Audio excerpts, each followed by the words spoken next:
sounds like you're resigned to that she's not going to get over it. So where are you within that? There's stuff from the past, stupid mistakes I made, as well as just she's envious of I got a better job, I got more flexibility, I got more time, I got more friends, I got more uh, better hobbies, and it drives her crazy. And it's at this point, it's just honestly, I don't think she's going to get over it. So How much weight is still on you about what's unfolded, about her resentments over you, and how much do you carry for that? How much do you beat yourself up about that? mostly, if I beat myself up, it's mostly about the kids. But I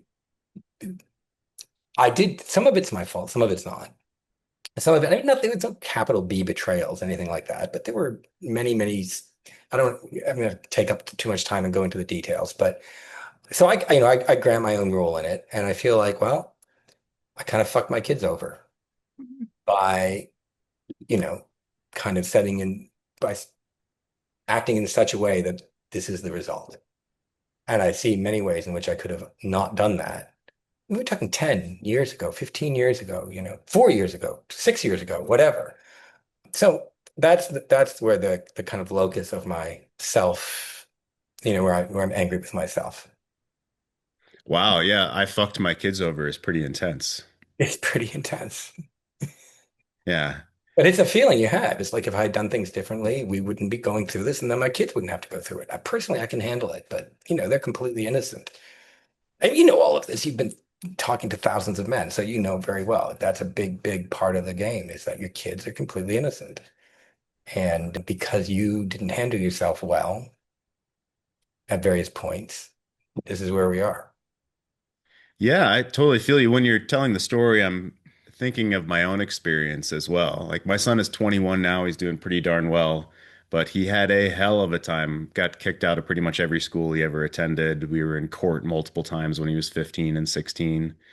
And sure, I took responsibility for my role in things, but if I thought that I completely controlled his life and completely controlled, right? And you just shook your head. So you don't think that. You don't think that you can control everything in your child's life. No, no, no. But I mean, look, my kids are much younger than 15 or 16, and they're utterly dependent on their parents. And I did things which caused it to be the case that their parents are going to separate and they're going to have to deal with that. And it's going to break their hearts. And I feel some responsibility for that. I was part of that story. Sure. And I mean, actively, and not just like a passive observer of the story, but an active making it happen. And yeah, that weighs on me. I do admit it. And maybe I should let it go, but it does weigh on me. Sure. I appreciate that truth. Is there a turning of the page for you there? What's next in that story for you? Oh, fuck. I mean, once we figure out what we're going to do, and I think that's going to be sooner rather than later, we're going to have to tell the kids, obviously, and it's going to be really, I mean, this is like this is classic. This is cliched. It's going to be really, really, really hard. And then, eventually people will get used to it. I know that. But there's going to be a period of a lot of pain for them. For me, I can handle it. But for them, as I say, for me, I can say, well, I fucked up. But for them, they didn't fuck up. I did. Right. So, it's my being fucking up, which is causing that to happen. And that's not great. Yeah, I mean, you're an ingredient in that story for sure. Yeah. Right. Yeah. You're not the only ingredient, but you are an ingredient. So I appreciate you're taking responsibility for yourself, Hulk, and that you're here and you're being honest and you seem resolute within who you are. You seem calm. Is that fair? Yeah, right now. Yeah. I mean, yeah, usually. Usually. I mean, sometimes I kind of fall apart, but yeah, usually. I appreciate that. That you're definitely honest and you're definitely in the shit. And yes, it's painful when you tell your kids, and that's one of the most difficult things ever. And that's true, right? And you being calm and clear and resolute is so important for your own self and for them. And yes, absolutely. So I'd love for another man to come in. It's kind of been the story of my life for a long time. Like you go through, a year and a half to two of up and down in-home separations with a final decision. So let's work on it together. But somewhere in there, each time you're trying to move forward, the past is brought up. I mean, I'm talking about the past from like 20 years ago, right? So, and like, I've stopped reacting to that and sort of saying, how, like getting upset and saying, how are we going to go forward if you keep anchoring to the past? And, I want to move forward, I want to progress, but you want to pigeonhole me. And so it becomes this kind of fight, like, why are you doing this to me? And blah, blah, blah. And so I've given up. I've started to train myself to see this a different way. What's the reason behind bringing the past? Is it all me? No. Is it tied in with other resentments about life in general, a holistic view of happiness, satisfaction with where she is, not just in relation to me, but in relation to other factors in her life? The unfortunate thing is, I've come to see this as I am the most important person to her. I've known that for a long time. Mm. And because of that, anything, things can actually, rightly or wrongly, mostly wrongly, it can be dumped on me. Or any mistake I've made can be conflated with everything else that's going on in her life. And how could I dare make that mistake when I am supposed to be the most important person to her? So, it's now just the time of transition to sort of saying it hasn't come up again. So things have been going remarkably well, and I have no rhyme or reason for it. I have actually done the work of sort of getting to those points where I'm triggered and wanting to say, how can you, but I just calmly sit through it. And I've learned, actually, the thing I've learned most importantly is, again, it's the same thing that Steve likes to say, or all the coaches like to say, our biggest problem is how we think about something. So we make some assumptions. I've caught myself in that often. If I just shut up and just let it ride, I find out that number one, how I was thinking about her reactions or her actions was wrong. And things have a way of filtering out. So I'm way bracing myself for the next time the past is brought up. It can't go on forever. Uh, yeah, but who knows? I shouldn't. I don't. I don't want to get into any more cerebral takedowns. Or I've learned, thanks to you, Jeff, that this thing with the brain is just not going to work. Just shut up. Okay, listen. That works pretty well.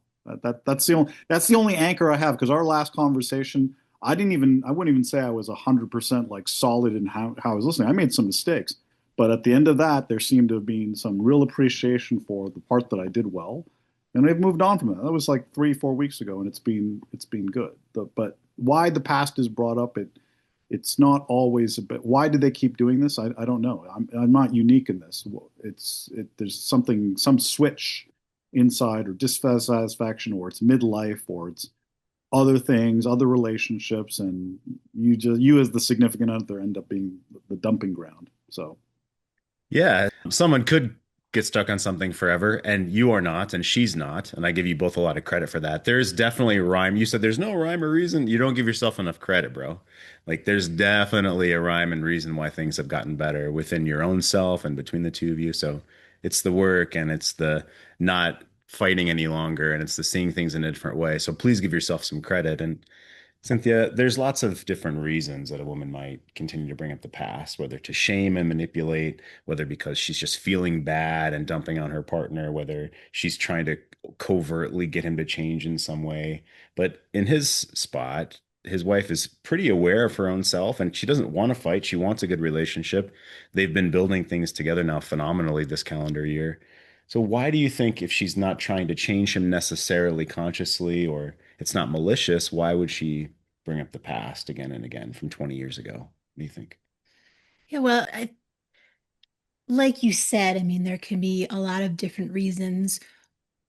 I mean, one reason is if she is someone who's pretty aware of herself and thinks deeply about things, this could be a habit of she's almost wanting to control the future, control any feelings that might erupt in her in the future. And that's even showing you that she's vulnerable and doesn't have confidence around her own emotional experiences. And of course, saying to a woman, you can't control the future, just let it go, let it roll off your back is not going to work. But what it sounds like she's feeling in you, George, is it's just okay, the okayness of it. And I almost want her nervous system to learn from you and your calm demeanor that, whatever comes up in the future, whatever feelings arise, it's okay. And she's nothing's going to fall off the deep end. Sometimes women get afraid that they're going to feel anger or betrayal or sadness so intensely that they'll just dissolve or lose all sense of themselves. And sure, she might feel that in the moment, but she's also going to feel your steadiness and your okayness. And then emotions get to be for her. Oh, there's the wave. Oh, and there's a return. And oh, there's a wave. And oh, there's the return. And it's the return part that teaches her the most, that it does end. There's not an unending emotional experience. Yeah, I mean, the theme the better half of the year has been trying to move forward. Then there's this stop, and this is cerebral analysis of I'd like to be able to move forward, but we have no mechanism to fix, previous arguments or our style. Well, I guess right now we're fixing it. Things are going well. So the next time this happens, well, and I think the next time will happen is as I'm trying to slowly dance with intimacy and push the buttons a little bit more. Eventually, that threshold point will come where it's too much for her, and she'll probably go into cerebral mode and say, "Well, we can't go that far." I was going to say, "Okay." I was actually an example the other day was I was on the couch and then I just out of the blue spontaneously she had her legs up on a footrest or something, so I came over and I put my hands on her legs and rubbed them down and put my hands on her head on her feet, and she looked at me and she smiled and she said, "I'm sorry, I don't have the same level of." She wasn't judging. It's just her own sort of drive. She was commenting, I guess, on sexual drive, emotional drive. I just got up. I said, "That's okay. I have enough for both of us." Walked out, wash the dishes. I'm just practicing doing stuff like that. She's not recoiling. I've managed to go up behind her, put my hands on her hips, and kiss her neck, even bite her neck once. I do that but that's where I'm pushing. That's been allowed. That's been allowed. She asked me to go dancing with her the other night. She looked great, and we were like had a great time. So all that stuff is, I kind of look at that as kind of like this slow build, and I'm not going to push the obvious. Our anniversary's coming up. I don't know what that's going to be like, but we're going away on a weekend together. All of it's good. Eventually, I'm sure though that fight back into the cerebral analysis of the past is going to come up again. It's got to, but Yeah, that all makes sense and lots of great stuff happening. I want to ask you about what you think is going to happen in the cerebral dance, but what I'd love to do is have you write to me about that because I think that's next for you and hmm. you and I write back and forth. And for sake of time today, I'll press pause on you, but Yep. I'd love for you to write what you anticipate you'd say or what would happen when that cerebral dance comes back because you're right, it will at some point and how to deal with it. Mhm. Say nothing. Just keep quiet. Sure, yes, that's better than fighting. And there's other ways so write to me about it and we'll talk about that back and forth because there's a next step that I'd love to maybe talk about on another call or one-on-one with you. Yeah, good stuff. Appreciate it, Thank you. George. Yeah. Tell us about your spot. Unmute yourself. Well, Have we seen you on these calls before? Maybe I just don't recognize you. I've joined it once before, but some time ago. Joined that is because it was going pretty poorly between me and my girlfriend. Actually led to a breakup between us. And eventually, after I had worked on myself, we came back or found each other again. And since then, we've been trying to make it work. And it seemed to work for a while. Only after some period of time, it's been going a bit downhill again. So yeah, there's also some resentment on her side. So for things I did in the past, like this new relationship and also the past relationship. Yeah, and also she gets angry about whenever I don't show up. So yeah, that's shortly about me. Okay, sure. I'm glad that you're here. So what do you think Thanks. the resentment is about, or what does it mean when you don't show up in your point of view? Yeah, she has a feeling that, yeah, that I'm not with myself, not with my feelings, not that she can't feel me or my emotions when I speak about something that's important to both of us or important to her. And when I try to, yeah, show my empathy, for example. Yeah, and sometimes it's also in, yeah, when she doesn't, yeah, she calls it that she doesn't see me in my power, basically. Or in my masculinity, and she says there sometimes can be a switch between it, and she finds that, yeah, I'm not sure how to call it. Yeah, English I know is what not you my main mean. language, by the way, but not trustworthy or something like that. Or That's okay. That's yeah, okay. It's okay. We understand what you mean. And by the way, mm, where are you from? Netherlands. Yeah. Netherlands. Cool. Yeah, we've Yeah. got guys all over the world, all continents. Okay, there's a big difference between she doesn't feel your emotions and she doesn't feel your masculinity. Those seem Mm. like two different things. What do you think is going on?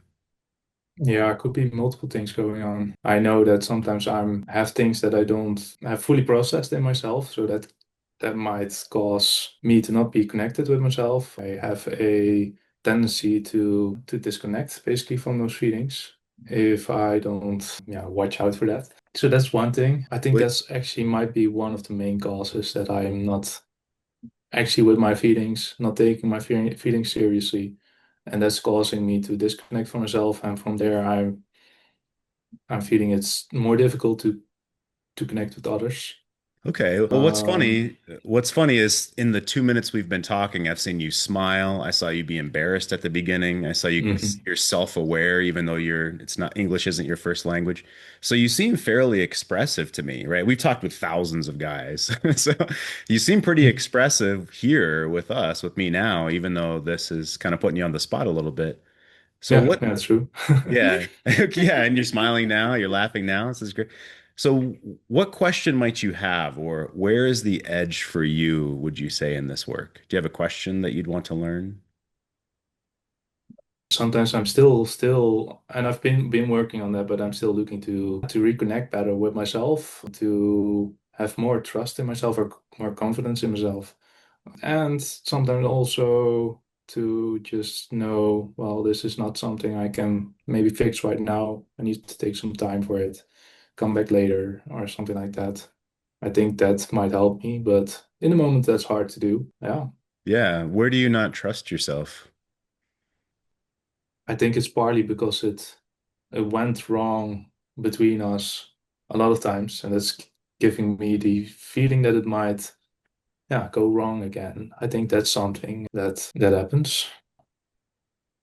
Yeah. And have you said Um, that to your girlfriend? I believe so. Yeah. Yeah. You believe you believe so? What does that mean? Yeah, I've said that and multiple times, but it's something I'm still working on, and also she feels that she can't really help me in that. But yeah, so that's obvious. Yeah. Okay. Well, good. Thank you for saying hi and introducing yourself. I'll talk a bit about what you just said and let me know if you have a question. Hmm. Okay. Yeah, sure. Awesome. Good to see you, Justin. I'll press pause on you. So in this work, Justin, there's our own self. I call it turn your shoulders towards yourself. So my own insecurities about life. What's my purpose? How am I making money? Am I a good father or not? What's my fate in life, let's say? Did I make mistakes in the past? How do I deal with that? How do I bring joy into my heart? What are my spiritual beliefs? All these things are our own journey. And that's a big piece of what you were saying there, confidence in myself. And then there's when we turn our shoulders toward our relationship. And that's when I asked, well, did you tell her? Yeah, I have fear around us because it didn't work out in the past, and I'm dealing with that. I want to grow joy and connection with you, but there's a part of me that holds back. And then the skills of relationship and how to grow that together with her. These are two different things. They're related, but they're different things. And I want to ask Cynthia about this here in a moment. But part of what I prepared today is, again, the Stoic triangle. What do we believe in? Number one, what are our values, our boundaries, our wants? We have to know these things, write them down, talk with other men about them.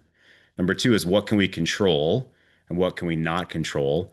And then number three is, are we taking action? Are we taking responsibility for what we can control? So are we working out, eating well, taking care of ourselves, not drinking too much, journaling, talking with other guys, right? Figuring out our values. These are things that we can control. Part of the movie Fight Club is letting go of what we cannot control, right? Edward Norton in this picture here. It says, stop trying to control everything and just let go. A lot of things, like mistakes we've made in the past, we want to learn from, but can we let them go? And our topic today of she's angry or she's resentful. And here's what I want to ask Cynthia about. It says, this is from Psychology Today. It's hard to get an angry person to change without becoming one yourself. And the bullets here of it says number two is the second biggest challenge should you decide to stay in a relationship with a resentful or angry person is getting him or her to change, likely obstruct any attempts your partner's victim identity can get in the way, habits of blame, temporary narcissism, which this is a great article if you want to look this up, the link's on the bottom here, automatic negative attributions. So blaming you, automatically thinking things in a negative way. Cynthia, I'd love for you to talk a little more, and we don't know Justin's girlfriend, obviously, but that the habit of being in a place, the habit of maybe Justin's girlfriend getting attention from him when she says, you're not sharing your emotions with me, and then he tries harder Hmm. and it gives her more attention. And that can be a negative cycle of her saying something bad is happening or criticizing him. And then he tries harder and gives her more attention then. Mhm. Talk a little bit about that cycle. Yeah, well, I think a really big force in women is something they don't even recognize, and they're not wanting to be alone in their experience. And so there is a huge pull of wanting uh, to get you in the same boat with them. So there's the same amount of really big energy together, or she knows she's not alone in this experience. One thing I did want to offer is, like when Justin was speaking, me as a woman, I felt how carefully and well you were thinking about what was going on and the pattern. And I could feel like the energy in the head, in your head, thinking about it. And sometimes when women experience that, they experience the head energy in the masculine, they misinterpret that as not caring, not dialed in. They feel alone. And so if there's a pendulum, there's the really bad behavior of this. Like she wants to get you into your body and out of your head so she gets something out of it. But there's also the really positive side of the pendulum of she is seeking rumbling and an energy that is the masculine heart. And sometimes women can start off with good intentions in that way, but then get into a really bad cycle and not have anything other than bad habits trying to evoke that. Yeah, that's well put. So we don't know if Justin, your girlfriend's in a bad cycle or habit. This is just something that happens. And so what do we do that we as a men, when we turn our shoulders toward her, need to come with a sense of calm and presence and joy, a little bit of joy in our own life and how we're leading her, what we want with her. George embodies this when he talks about how he's dealing with his wife right now, right? And so how is that different? In other words, Cynthia, if I come with presence and energy and inspiration, and then other times when she says, I'm not bringing energy and I'm okay with that, and I don't try to fix it in the moment, is what you were saying, Justin. In the moment, it's difficult. I try to break the cycle of when I'm giving her my presence. Talk about that with us. Yeah, I mean, that's kind of related to, you know, what I was feeling in George's wife, that you are teaching her that there's going to be different waves of experience in relationship. And sometimes she's going to have the perfect satisfaction of feeling completely aligned and safe, and she feels the energy of you rumbling through your chest. And then there are going to be times when she feels more the masculine energy that is more cerebral and focused elsewhere, or even the energy of, right now, this does not work for me. I need to go into a place by myself and process that. And that will be really hard for her. And I can say for myself, that's can really bring out an anxious attachment style, or she might want to be angry and evoke you back in. But it's part of her learning the wave that, oh, she might feel those unpleasant feelings of the feminine, and that's okay. Everything's okay. And the waves of relationship keep evolving and changing. And what a relief to her to not be trying to control you or control outcome just so she can manufacture a sense that she'll always feel good or positive or happy or safe all the time. Yeah, that's well put. That's awesome. So good stuff, guys. It's good to see you. Thanks, Justin. That was really good. But I haven't asked you, Travis, how you're doing for a while. Can you come back in? Yeah, I was moving around, so I didn't want to Oh, disrupt. sure. So Um, I haven't seen you for a little bit, man. Happy July, summertime. Tell us about you. How things going? yeah, things are going good. What I've been thinking about, so my reoccurring resentment past doesn't bring up the past, won't let something go. And it actually happened last night, so it's kind of fresh on my mind. And the opening scene about keeping your mouth shut was so on point because that's essentially what I did. I kind of got lucky because I almost said something and then I dialed it back. But there's a tension with me and my wife about shared responsibilities in the kitchen. Okay, cooking, cleaning, that kind of thing. And man, a lot of the guys maybe may not know that. Yeah, I'm the primary caregiver to our kids. I'm the stay at home. I'm the soccer mom. You know, but as a dad. And so I'm constantly doing shit around the house. I take care of the yard. I wash clothes. I do all kinds of stuff. I potty train my daughter. I do all this stuff. I do my share of stuff. Um, I get a little, I back off a little bit in the kitchen because honestly, I've been critiqued so many times about how I did stuff. It's kind of like, well, fuck, I just don't want to do it now because you're going to say something about it. But last night there was a situation. My wife had made dinner. She was getting ready to go to work, and her and my son were putting up dishes. And I didn't actually. There's like a situation where it's like there was no room for me to. There was nowhere for me to be. Like there was no space. Like I couldn't help out. They were putting up dishes, so I'm over there doing the puzzle and that kind of thing. And she makes a comment about, well, I've made dinner and I've cleaned up and and all this stuff and it wasn't it wasn't like in anger. It was more like in, kind of just like I'm pointing out that you didn't do shit, like you didn't put the dishes away. I'm just gonna point that out. It was totally a shit test, right? Yeah. And it was totally a shit test.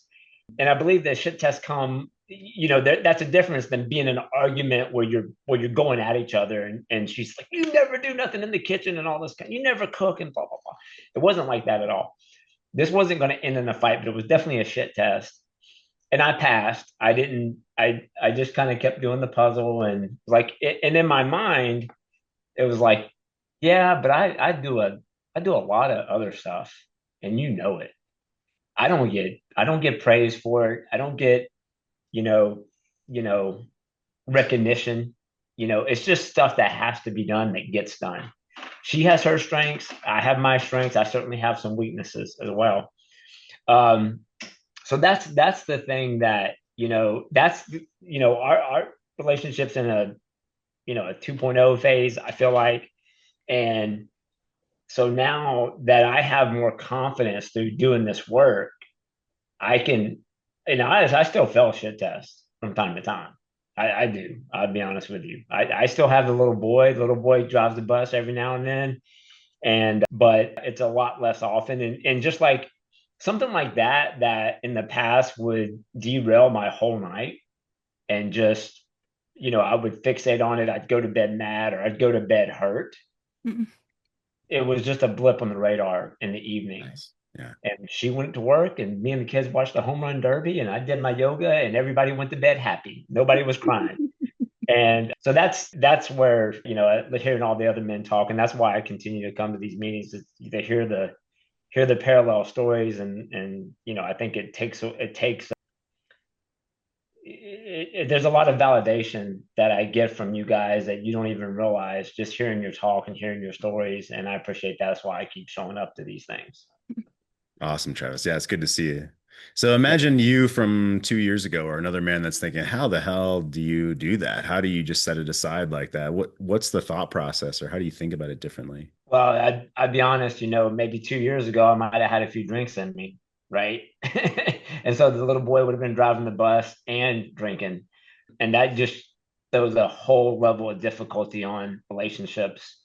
I think it's just confidence and understanding through doing this work and understanding that what a shit test is. I was going back to in my mind, I was going back to what's the lady that writes the book where she takes us all back, Alison Armstrong.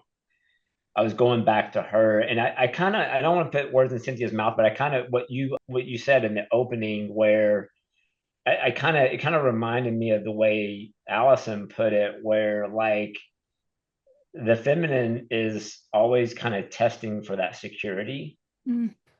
and so showing, and I think that's kind of like at the root of shit testing. Like, okay, I'm gonna poke him just to see if he really is secure, right? Mm.